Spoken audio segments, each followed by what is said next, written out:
안녕하십니까? 사주 상담가 중랑천입니다.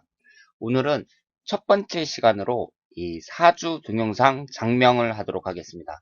장명에 관해서는 제가 첫 번째 시간인데요. 새로운 이벤트라고 생각을 하시면 되고, 지금까지 그 사주 분석을 30여 편 해드렸어요.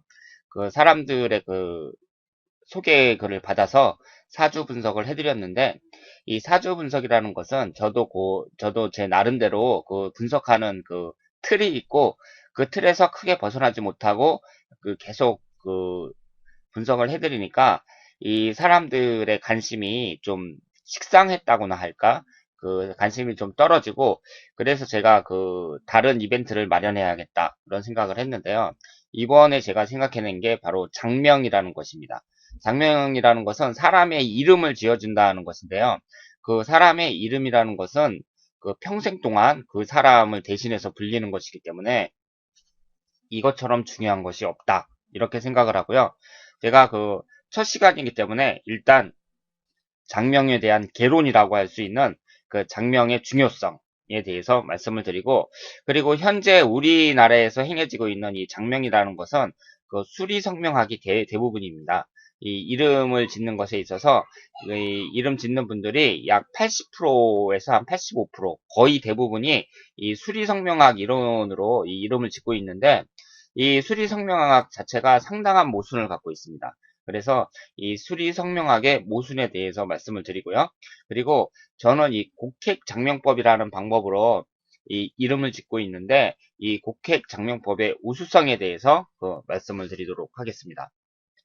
우선 이 제가 소중한 이름, 소중한 인생이라고 이름을 달았는데요. 지금 그 예전에 우리 조상들을 보면 그 이름이 여러 개였죠. 그리고 뭐 위인전 같은 걸 읽어보면 조선시대의 무슨 선비들, 뭐 이율곡 선생이라든가 이태계 선생이라든가 이렇게 읽어보면 뭐 자는 수컨, 호는 율곡, 석담, 우제 뭐 이런 식으로 한 가지 이름만 사용한 것이 아니라 여러 가지 이름을 사용하셨어요. 그렇기 때문에 이 이름을 이제 그 현대인들은 대개 한 가지 이름만 사용하고 있는데, 그 우리 조상들은 한 가지 이름만 사용하는 것이 아니라 성인이 되기 전에 어릴 때 부르는 이름, 그리고 본명은 따로 있고, 그리고 성인이 되고 나서 또 부르는 이름, 그리고 또 호라고 해갖고요. 그 사람의 뭐 이름 외에 또 불리는 이름 해갖고 여러 가지를 사용을 했습니다. 예를 들자면 그 조선시대 대표적인 그 학자라고 할 수 있는 이 선생의 경우에는 자는 수컨이었고요.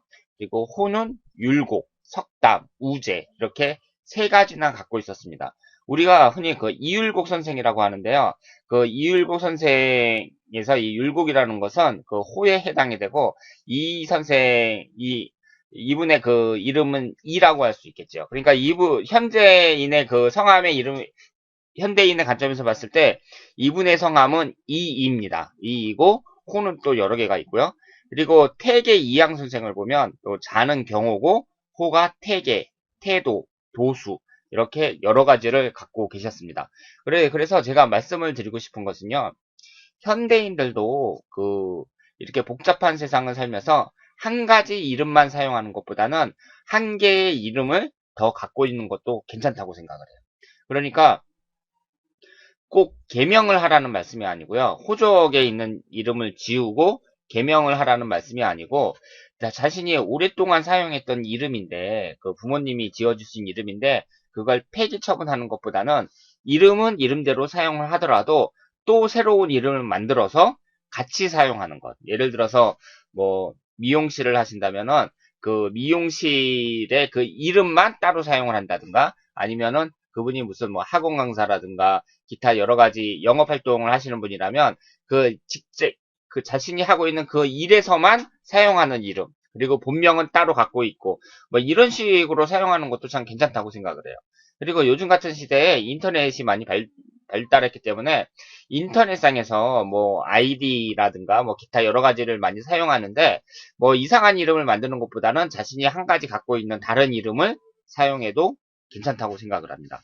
그래서 저는 꼭 개명을 해라 이 얘기가 아니라, 그러니까 호적에 있는 이름을 바꿔라 이 얘기가 아니라, 현재 갖고 있는 이름 외에도 한 개 정도의 이름은 더 갖고 있는 것이 유익하다. 이렇게 말씀을 드릴 수가 있습니다. 그래서 예전에 우리 조상들이 사용했던 거 보면은요, 이 선생 같은 경우는 자는 수컨 이렇게 나와 있는데, 이 자라는 것은 남자가 성인이 되었을 때 붙이는 이름이라고 합니다. 그러니까 본명을 부르는 것을 피하는 풍습에서 유래가 됐는데요. 자가 생기면 본명을 별로 사용하지 않는다. 이렇게 말씀을 드릴 수가 있습니다.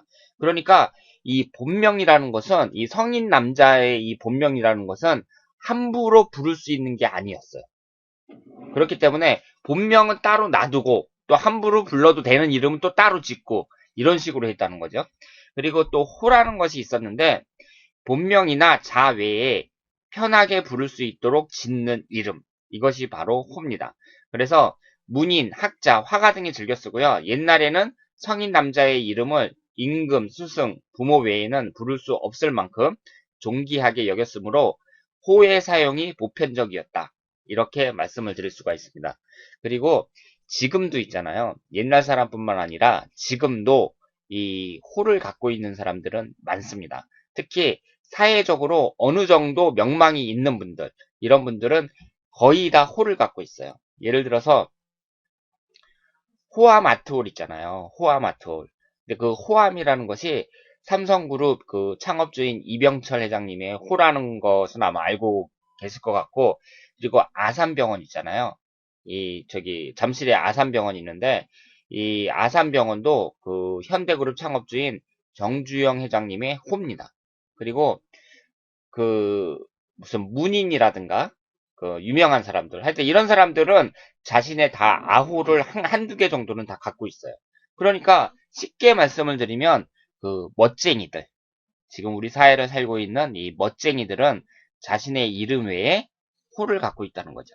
그러니까 본인들도, 여러분들도 모두 멋지게 살고 싶잖아요. 그러면 꼭 유명한 사람들만 그런 호를, 그런 이름을 가져야 된다는 법은 없거든요. 그래서 나 자신도 이름 외에 그 호라고 부를 수 있는 한 개의 아호 정도는 갖고 있는 것이 좋다. 이렇게 말씀을 드릴 수가 있죠. 그래서 제가 다시 한번 말씀을 드리지만, 요즘에는 막 이름 짓기 열풍이 일어나고, 뭐, 그 사람의 운이 안 풀리는 것은 뭐, 이름이 나빠서 그렇다. 막 이런 식으로 이제 계명을 유도하는데, 저는 그런 것보다는요, 현재 내가 갖고 있는 이 이름, 이것도 물론 소중하지만, 한 개 정도는 더 갖고 있는 것이 좋다. 그러니까 그것을 뭐 자신의 아호라고 생각을 해도 되고, 뭐 아니면 또 하나의 이름이라고 생각해도 되고, 또 하나의 이름이 있다면 그것을 자신이 생각해 볼 때 여러 가지 방면에서 그 다양하게 써먹을 수 있다. 이렇게 말씀을 드리고 싶습니다. 그러면 이제 이거 이번에도 이제 중요한 그 주제가 될 수가 있는데요. 이름이 바뀌면 인생도 바뀌냐? 여기에 대해서 한번 말씀을 드리고 싶습니다. 요즘에 그 언제부터, 몇 년 전서부터 이렇게 그 이름 짓기 열풍이 불었는데, 그 이름 짓는 막 회사도 있고, 뭐 100만 원 주면은, 제가 알고 있는 그 후배 중에는 100만 원을 내고 그 이름 짓는 그 무슨 학원 같은 데 이렇게 다니는 사람들도 있어요. 그래서 한 일주일 정도 나가서 이렇게 배우는데, 돈도 되게 많이 주고요. 그 이름만 잘 지으면 그 사람 인생이 바뀐다. 뭐 이런 식으로 이렇게 선전하는 곳이 상당히 많습니다. 그런데 우리가 이제 상식적으로 한번 생각을 해보자고요. 우리가 이제 사람으로 태어났는데, 이 사람의 인생을 바꾸는 그런 그 사람의 인생을 결정짓는 중요한 요소들을 한번 보면은요. 우선 주위 환경이 있겠죠. 주위 환경. 그러니까 우리 부모님의 재산적인 상태라든가, 아니면 나는 어떤 집안에서 태어났느냐. 이런 것은 상당히 중요하다고 생각합니다. 특히 우리 요즘에는 이제 그 자본주의 사회인데, 이 자본주의 사회에서 어떤 부모 밑에 태어났느냐는 아주 중요하다고 할 수가 있죠. 지금 지금 TV로 그 개표 방송을 하고 있는데, 이 정몽준 이번에 그 서울시장 그 후보로 나오신 분이 정주영 회장님 그 아드님으로 태어나셨잖아요. 그러니까 대기업의 이제 그 아들로 태어나면, 현재 우리나라 같은 그런 상황에서는 그 재벌 그 재벌을 물려받을 가능성이 상당히 높다고 할 수가 있죠. 그러니까 그 사람이 아무리 공부를 잘하고 뭐 머리가 좋고 뭐 이런 것보다도 일단은 재벌 아들로 태어났다. 그게 더 중요한 거죠. 그러니까 그런 어떤 부모의 자식으로 태어났느냐. 그 선천적인 배경이 그 사람의 인생을 거의 좌우한다. 이렇게 말씀을 드릴 수가 있습니다. 그렇기 때문에 그 제가 그 재벌 회장님의 그 예를 들었는데 그것뿐만 아니라 모든 사람들이 다 어떤 사람의 자식으로 태어났느냐. 이런 것을 이제 그 넓게 봐서 주위 환경으로 볼 수가 있고요. 그리고 뭐 주위에 있는 친구들이 얼마나 좋느냐, 뭐 주위에 있는 사람들이 가족들이 얼마나 괜찮느냐, 뭐 이런 여러 가지 주위 환경 이런 것이 그 사람 인생에 엄청난 영향을 미친다고 볼 수가 있습니다. 그리고 신체적인 조건도 무시할 수가 없겠죠. 일단 사람이 건강해야 되고요. 특히 여성 같은 경우, 남자도 물론이지만 뭐 미모가 뛰어나다든가 뭐 이런 뭐 키가 크다든가 뭐 건강하다든가 뭐 이런 것은 그 사람의 인생에서 대단히 중요한 역할을 한다고 생각을 합니다. 그리고 이 사주라는 거, 그 사람의 운의 흐름, 이것도 상당히 중요하다고 할 수가 있겠죠. 그리고 물론 개인의 노력, 그 사람이 인생에서 성공하기 위해서 얼마나 열심히 노력하느냐, 이 점도 상당히 중요합니다. 그리고 이제 그 이름이라는 것을 얼마나 잘 짓느냐에 따라서 이 분의 인생에 영향을 줄 수 있다고 생각을 해요. 생각을 하는데 제가 말씀을 드리고 싶은 건 뭐냐면요. 그 장명이라는 것에 있어서 그 장명이 소중하지 않다, 중요하지 않다 이 얘기를 하려고 하는 것이 아니라 요즘처럼 이렇게 그 사회에서 그 장명을 하는 여러 그 기관에서 단체에서 그 이름만 바꾸면 그 사람 인생이 바뀐다. 뭐 이런 식으로 얘기를 하거든요. 그러니까 다른 여러 가지 조건은 다 필요 없고 무조건 이름만 바꾸면 당신 지금 뭐 가난에서 벗어날 수가 있어. 인생 쫙 풀릴 거야. 뭐 이런 식으로 이름이 모든 것을 다 결정하는 것처럼 그렇게 선전을 하는 곳이 많습니다. 그건 잘못된 거죠. 그건 잘못된 겁니다. 그러니까 이름이라는 것은요, 나의 여러 가지 그 요소 중에 하나일 뿐이에요. 그러니까 내가 부족한 것을 어느 정도 채워주는 그런 역할은 할 수 있다고 생각을 하지만 이름만 바꾸면 인생이 싹 바뀐다. 이런 식으로 생각하는 것은 대단히 잘못된 것이다. 이렇게 말씀을 드리고 싶습니다. 그러니까 이름이라는 것이 중요하긴 중요하죠. 중요하긴 중요한데 이 이름 하나로 그 사람의 인생이 모두 바뀌는 것은 아니다. 이 점을 강조하고 싶습니다. 자, 그러면 사람들이 이제 그 장명이라는 것이 개인의 이름이라는 것이 중요하다는 것은 그 누구나 다 인정을 하는 사실이고요. 평생 동안 아무개야 아무개야 이러면서 그 불리는 이름이고 그리고 죽으면 뭐 호랑이는 죽으면 가죽을 남기고 사람은 죽으면 이름을 남긴다고 했는데 이 이름이라는 것이 얼마나 중요한 것인지는 이제 본인들도 다 이해를 하실 테고요. 그래서 사람들이 또 적지 않은 돈을 쓰면서 그 장명소에다가 이제 이름을 맡겨서 그 이름을 얻고 그러는데, 그럼 장명이라는 것이 어떤 것인지, 그리고 어떤 방법으로 장명을 하는 것인지에 대해서 한번 알아보도록 하겠습니다. 이 장명이라는 것이 여러 가지 방법이 있어요. 그러니까 그 이름을 짓는 데 있어서 딱 한 가지만 있어갖고 이대로만 지어야 된다. 이것이 아니라 방법은 수도 없이 많습니다. 수도 없이 많으니까 한 가지 사람의 이름이 있으면 그 이름을 놓고 여러 가지 견해가 나올 수가 있는 거예요. 왜냐하면 자신이 이름을 짓는 방법이 다 다르니까 어떤 사람은 좋은 이름이다. 그러는데 또 어떤 사람이 딱 보고 이거 이름 잘못 지었네. 이런 식으로 얘기할 수 있다는 거죠. 그래서 이 장명이라는 것은 이제 이름을 한번 받으면 그 자신의 이름에 대해서 일단 신뢰를 하고 좋은 이름이다. 이렇게 본인이 스스로 그렇게 생각하는 것이 중요하고 이 이름을 갖다가 또 다른 사람한테 보여주면서 내가 어디서 이름 지었는데 이거 잘 지은 거예요? 잘못 지은 거예요? 하면서 사람들한테 다 물어보면은 이 좋은 말보다는 부정적인 말을 들으실 가능성이 높습니다. 그리고 이 장명하는 사람들은 일단은 그 사람들도 이제 이름을 지으면서 먹고 사는 거잖아요. 그렇기 때문에 다른 사람들이 장명한 그 이름을 이제 자신의 이름을 보여주면서 어떻습니까? 하고 물어보면 대부분 부정적으로 말하겠죠. 부정적으로 말해야 그 사람이 이제 자신한테 그럼 이름을 다시 지어주세요 하면서 의뢰를 할 테니까 그 다른 사람들은 분명히 그 나쁘게 얘기를 할 겁니다. 그래서 그러니까 그 자신의 이름을 지금 부모님이 지어주신 그 이름을 다 소중하게 생각을 하시고요. 일단 이 장명하는 방법에 있어서는 우리나라의 대부분은 수리성명학이라는 방법을 사용하고 있습니다. 그러니까 이 수리성명학이라는 이 방법이 이름을 짓는 데 있어서는 거의 8, 90%라고 생각을 하시면 돼요. 그래서 대부분이 이 수리성명학 이론에 따라서 장명을 한다 이렇게 생각하시면 되고요. 이 수리성명학의 그 이론을 보면 뭐 원형이정, 삭격이라는 그런 방법이 있고요.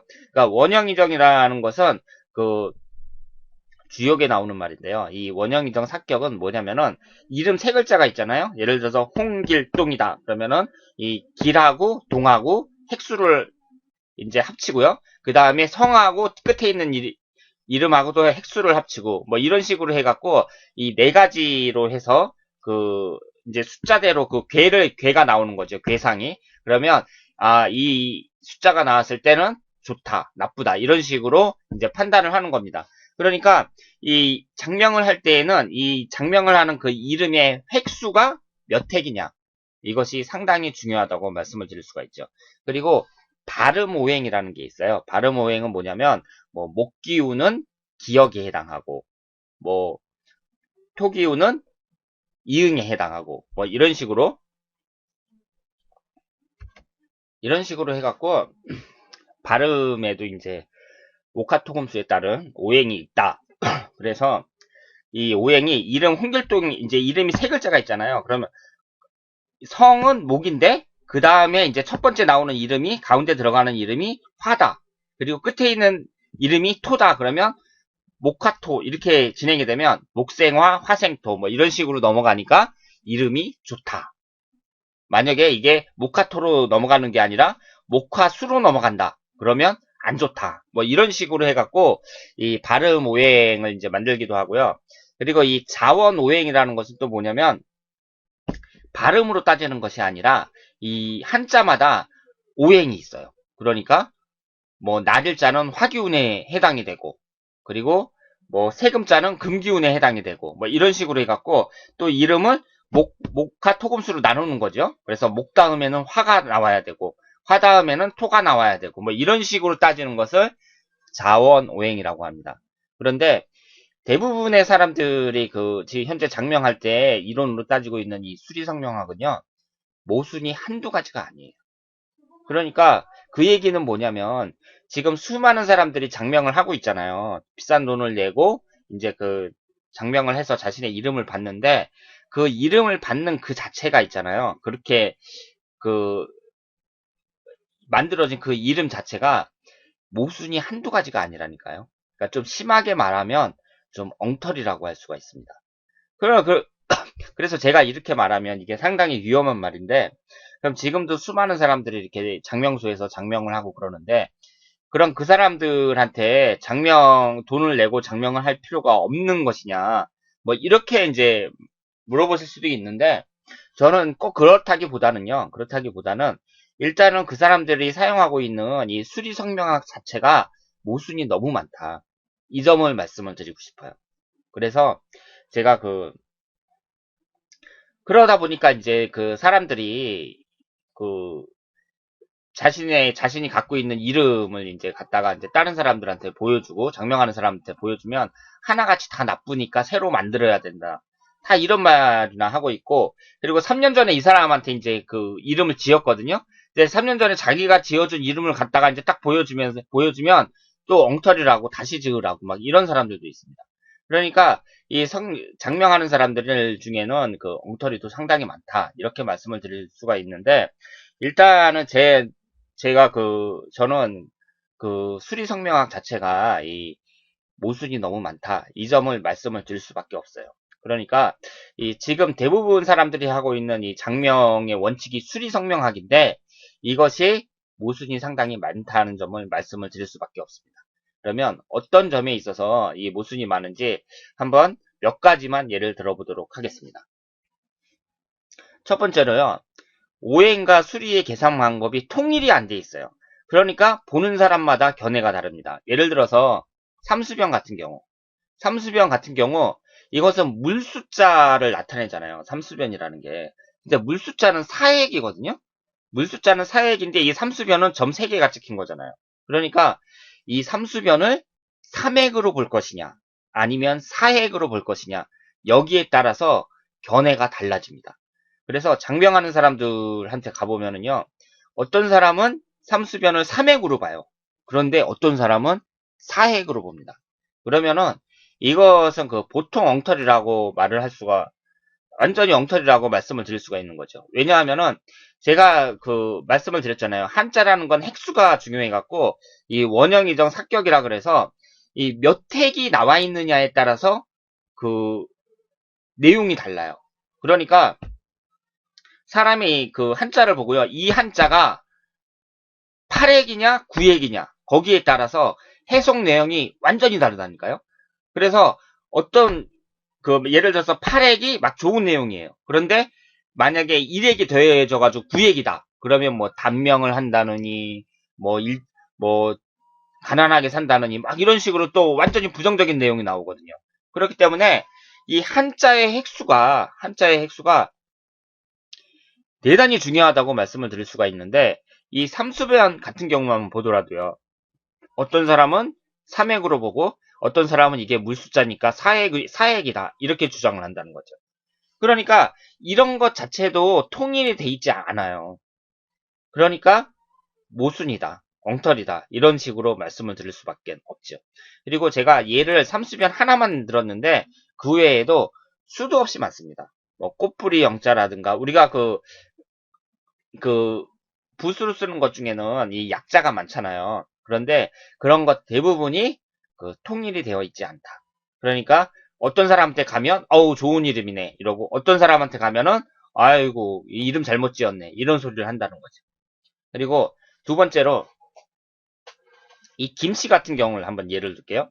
우리나라에 김씨가 가장 많거든요. 그런데 그 김씨들이 사용하는 것은 대부분 세김자를 사용합니다. 거의 다가 세김자죠. 그런데 이 김이라는 것이요. 김이라는 것이 기역이잖아요. 그러면 한글 오행으로 보면 목기운에 해당이 돼요. 한글 오행으로 봤을 때 기역하고 키읔이 목기운에 해당이 됩니다. 그러니까 김씨 그러면 한글 오행으로 하면은 목기운에 해당이 되는 거죠. 그런데 이 자원오행이라고 제가 이제 말씀을 드렸는데 이 한자로 된 그 오행을 따지면은요 목화토금수에서 이건 금이니까 당연히 금에 해당이 되죠. 그러니까 엉터리라는 거예요. 이게 지금 이 이름을 짓는 사람들은요 뭐 한글 오행에도 맞아야 되고 자원 오행에도 맞아야 된다 막 이런 소리 하고 있거든요. 그런데 우리나라에서 성씨가 가장 많다는 이 김씨만 예를 들더라도 이 한글 오행으로 하면 김씨는 기역은 김씨 목기운에 해당이 되는데 한자로 따지면 금기운에 해당이 된단 말이에요. 그러니까 이론상 그 모순이 되는 거죠. 그래서 이 두 가지만 지금 예를 들더라도 엉터리가 너무 많다. 이렇게 말씀을 드릴 수가 있습니다. 그러니까 이 수리성명학 자체가 다 모순 덩어리예요. 안 맞는다는 거죠. 한 가지 더 예를 들어볼게요. 두 사람의 이름이 같거나 원형 이정이 똑같은 숫자인 경우 모두 같은 운세로 풀이합니다. 이것도 이제 그 수리성명학의 큰 모순이라고 말씀을 드릴 수가 있습니다.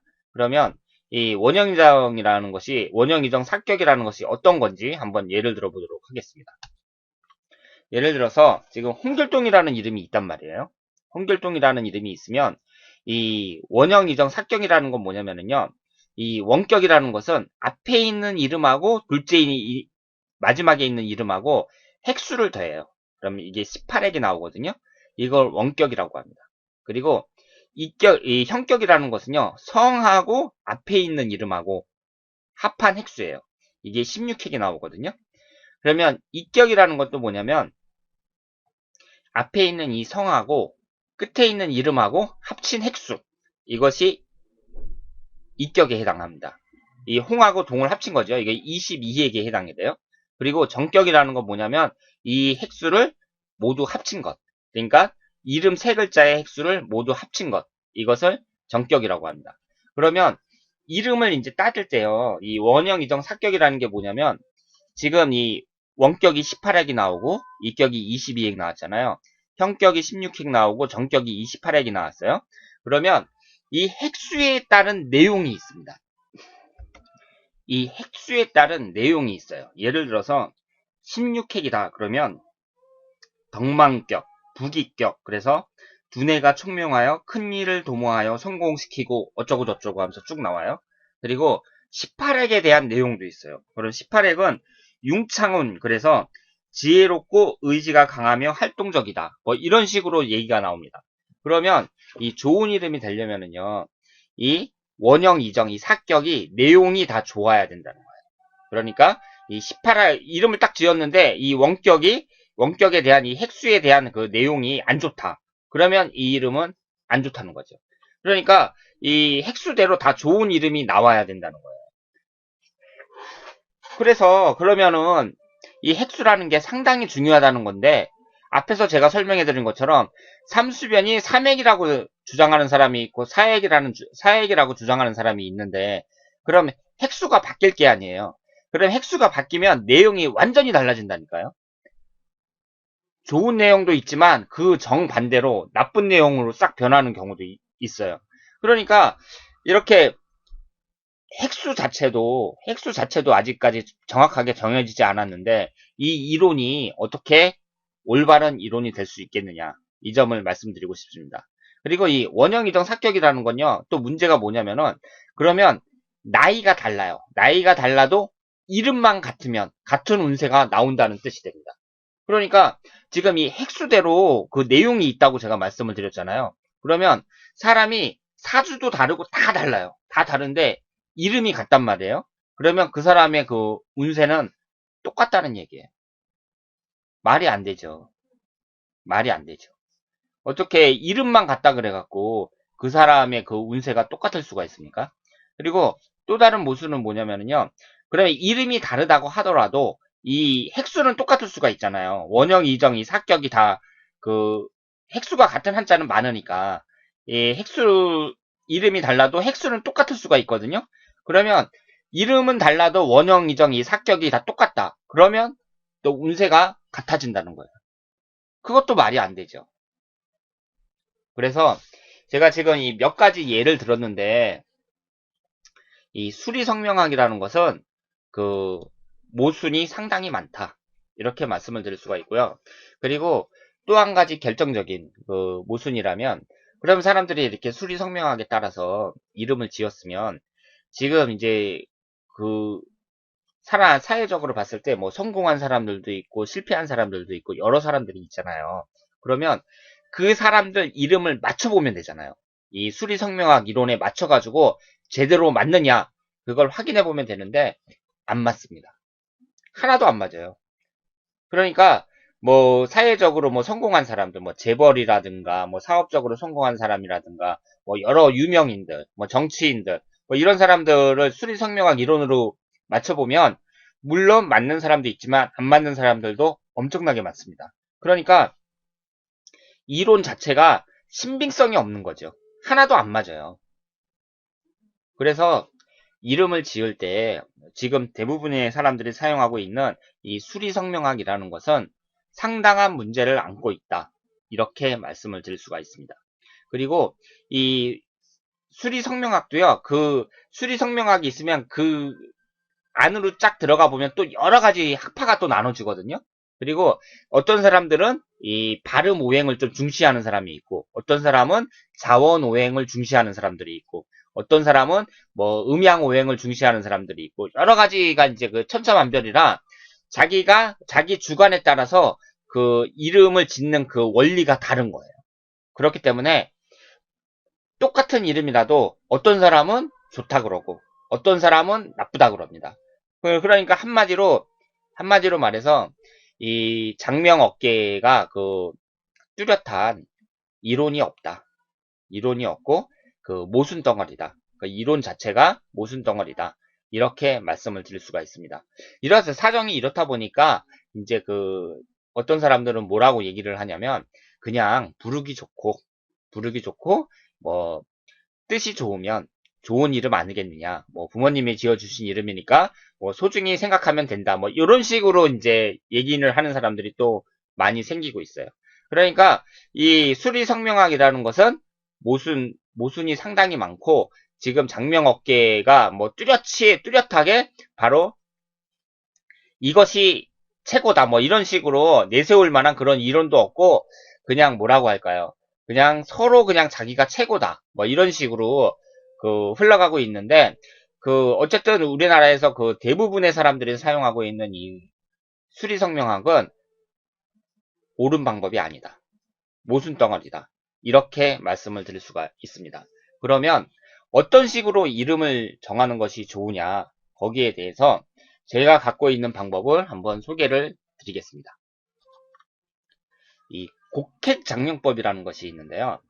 이 곡핵장명법이라는 것은 이 중국에서 내려온 이름인데 상당히 오래됐습니다. 역사가 상당히 오래됐고요. 그리고 이제 우리나라에 유명하신 사주 명리학자분이 계신데 그분이 우리나라에 소개를 했어요. 그래서 그분이 지금 나이가 80이 넘었거든요. 그래서 아주 80이 넘으셔갖고 나이가 아주 많으신 분인데 그분이 이제 이 곡식장명법을 소개를 하면서 이제 자신이 만들었다 이렇게 이제 주장을 하신 거예요. 그런데 대개 이쪽 바닥이 무슨 뭐 저작권이라든가 뭐 이런 것이 좀 모호해 갖고요. 그냥 중국에서 무슨 어떤 이론이 나왔다 그러면은 이걸 이제 한국에 소개하면서 이게 이제 내가 만들어낸 것이다, 창안한 것이다, 뭐 이런 식으로 이제 주장하는 사람들이 이 사주 명리학 쪽에도 상당히 많습니다. 그래서 사실은 뭐 대만 같은 데 이렇게 유학을 갔다가 거기서 이제 터득한 이론인데 한국에 와갖고 이제 그걸 자신이 만든 이론처럼 이렇게 이제 소개하고 그런 사람들도 많이 있는데 이게 이제 워낙 오래된 것이고 그러다 보니까 뭐 다른 나라에서 뭐 저작권 위반이라고 뭐 신고하는 사람도 없고 그러니까 그냥 뭐 자기가 직접 만든 것처럼 이렇게 얘기하는 사람들이 많은데 이 국객장명법이라는 것은 중국에서 아주 오래전부터 이제 내려왔던 장명법이고요. 한국에 소개해 주신 그분이 직접 만든 건 아닙니다. 네, 그분이 이제 자신이 만들었다고 이제 다 소개를 하고 그러면서 이제 막 훈장까지 받았어요. 이 장명법을 통해서 이제 이 장명법을 이제 자신이 만들었다고 이렇게 하면서 책도 내고 뭐 이렇게 해갖고 이제 이분이 막 TV 방송에도 많이 출연을 하시고 그리고 인터넷으로 찾아보면은 막 이름도 많이 나오고 막 이런 분인데 이게 이제 직접 만드신 건 아니고요. 그래서 그렇다고 하더라도 그분이 이제 어려서부터 막 한학을 깊게 공부하신 분이고 그리고 한문 원전을 이제 독해할 정도로 중국의 고전을 한문 원전을 읽고선 해독할 수 있는 그런 능력을 가지신 분이니까 한자 실력이 상당히 뛰어난 분이라고 할 수 있겠죠. 예, 그분이 이제 우리나라에 소개를 했다 이렇게 말씀을 드릴 수가 있는데요. 제가 볼 때에는 이 곡핵 장명법이라는 것이 장명법 중에 현재 우리나라에 나와 있는 장명법 중에는 가장 우수합니다. 가장 우수하고요. 그리고 현재로는 많이 알려져 있어요. 그래서 지금 우리나라에서 장명하고 계시는 분들 중에 한 10% 정도, 그러니까 10분 중에 한 분은 이 곡핵 장명법을 사용한다고 생각을 하시면 돼요. 그래서 한 80%에서 85%는 수리성명학으로 이제 장명을 하고 한 10명 중에 한 분 정도는 이 곡핵 장명법으로 하고 나머지 한 5% 정도가 여러 가지 다른 이론 이런 것을 이제 사용한다고 생각을 하시면 되고요. 이 곡핵 장명법이라는 것은 이렇게 생각을 하시면 돼요. 그러니까 핵수가 중요하다고 했잖아요. 핵수가 중요하다고 했는데 이것도 핵에 따라서 왜 핵수가 중요하냐면 이게 몇 핵이냐에 따라서 궤상이 나오거든요. 그래서 이게 이제 주역의 접목이 돼갖고 뭐 몇 핵일 경우에는 내용이 어떻고 그런 내용이 나오는데 이 곡객장명법이라는 것은 예를 들어서 하나 일자가 있잖아요. 하나 일자는 짝대기 하나 딱 긋는 거잖아요. 그걸 이제 일액으로 보는데 이 글을 갖다가 이 획수를 어떻게 계산을 하냐면 붓글씨로 그 해석을 하는 거예요. 그러니까 획수를 계산할 때 하나 일자면은 일액이잖아요. 일액인데 이 붓글씨로 이제 그 하나 일자를 딱 그릴 때에는 붓글씨로 그릴 때에는 제가 이 지금 동영상으로 제가 그 칠판에다 이렇게 쓸 수 있다면 상당히 좋을 텐데 이 붓글씨 쓰는 사람들은요 이렇게 하나 일자를 쓸 때 그냥 쭉 긋는 게 아니라 처음에 점을 딱 찍어가지고 옆으로 쫙 긋은 다음에 마지막에 또 힘을 딱 주면서 끝맺음을 맺잖아요. 그러니까 이 붓글씨 획수로 따지면 그 하나 일자도 그 두 액이 되는 거죠. 처음에 한번 점을 딱 찍었다가 그 다음에 옆으로 쭉 내긋거든요. 그러니까 이 붓글씨로 할 경우에는 일반 획수보다 획수가 더 늘어납니다. 그러니까 이 곡획이라는 것은 무슨 뜻이냐면요. 그 구불곡자를 쓰는 건데 이 획수를 붓글씨를 쓰듯이 그렇게 획수를 계산하는 거죠. 그리고 그러니까 그 한자의 획수를 일률적인 기준이 아니라 붓글씨에 의한 곡획수와 그리고 필획수를 합쳐서 계산을 합니다. 그래서 예를 들자면 그 하나 일자 같은 경우 1, 2, 3, 4 할 때 하나 일자 같은 경우는 두 액이 되고요. 두 액이 되고 그리고 그 뭐 세 글자 같은 경우는 5액이 됩니다. 세 글자 같은 경우는 5액이 돼요. 이런 식으로 그 붓글씨로 하는 그 획수하고 일반적인 그 필획수를 합쳐가지고 계산을 하죠. 그리고 이 곡획장명법이라는 것은 그 선천생수라는 게 있는데요. 선천생수라는 것은 내가 태어난 그 해에 따라서 이 숫자를 부여를 해요. 그래서 이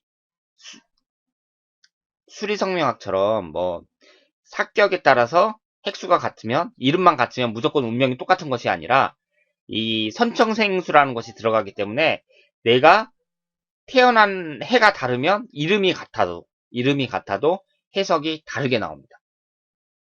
그러니까 그 수리성명학이 갖고 있는 그 모순점을 피했다고 말씀을 드릴 수가 있죠. 그리고 이 곡획장명법을 이제 곡획장명법으로 사회적으로 성공한 사람들이라든가 실패한 사람들의 그 이름을 한번 비교를 하면 그 상당히 잘 맞습니다. 그러니까 사회적으로 성공 실패한 분들의 이름과 확인해 보면 가장 정확한 결과가 나와요.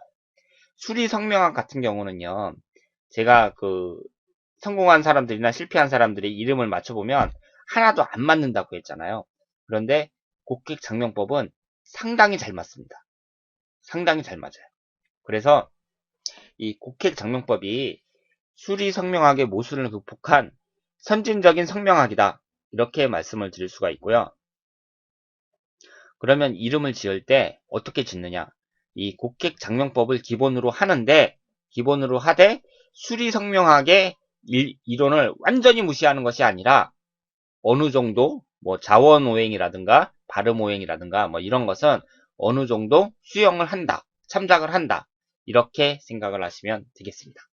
자, 그러면 제가 오늘 첫 번째 시간으로 그 신청자를 한번 받으셨는데요. 지금 미영호업에 종사하고 계신 분인데 이분의 이름을 그 한번 어떻게 장명을 했는지 설명을 해드리도록 하겠습니다.